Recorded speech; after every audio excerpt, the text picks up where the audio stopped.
Jehovah.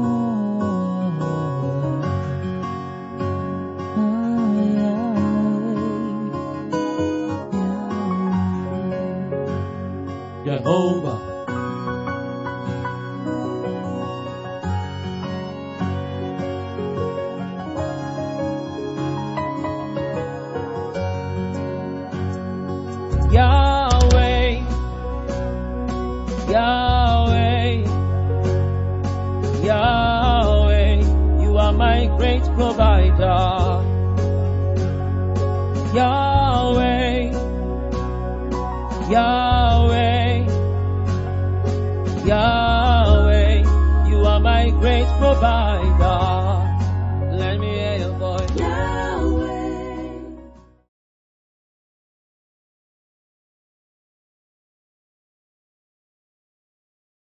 Scripture Union concentrated on schools and the children, but in the churches where we are starting them, the members weren't only children.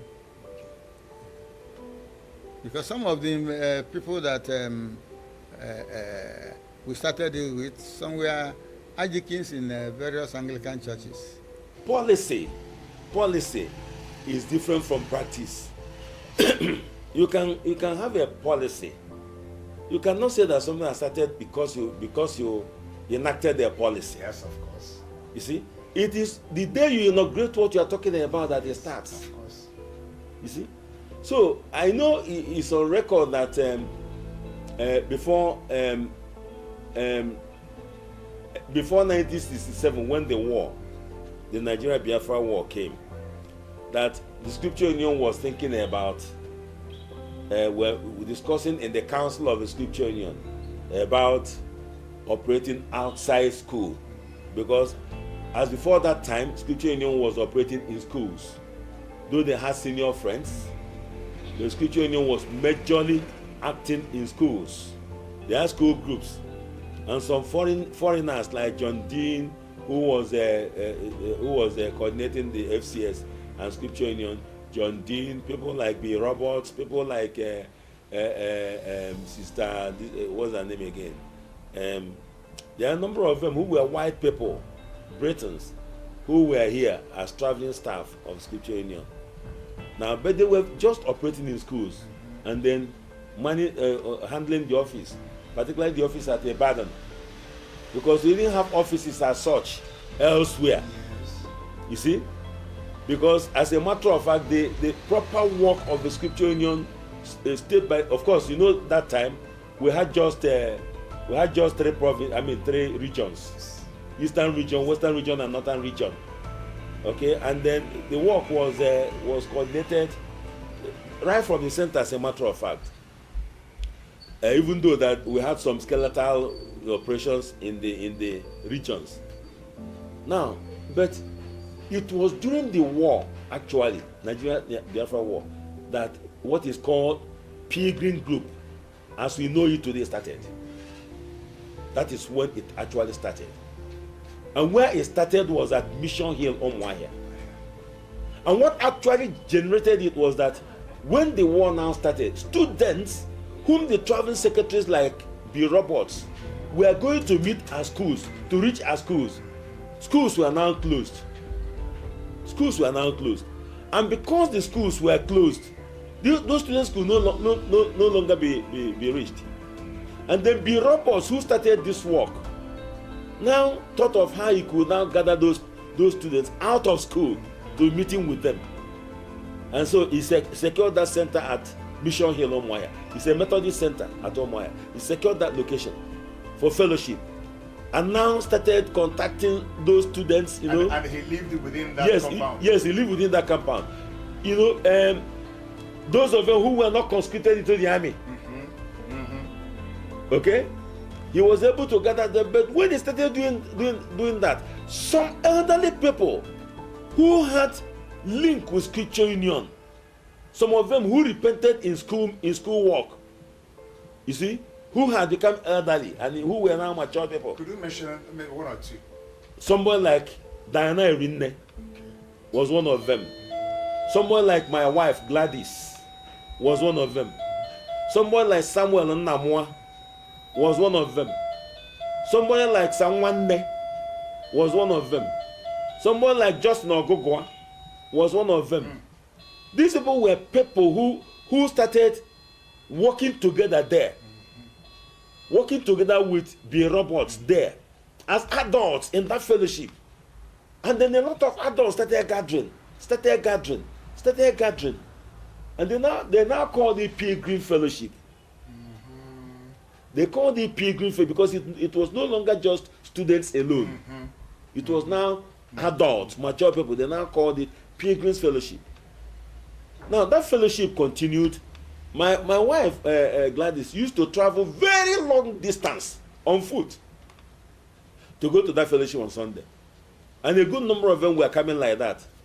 Because, during the war, people were not free. Yes. Movement was not very free. Yes.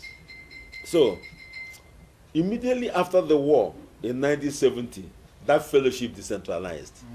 It disintegrated. Everybody now went to me again.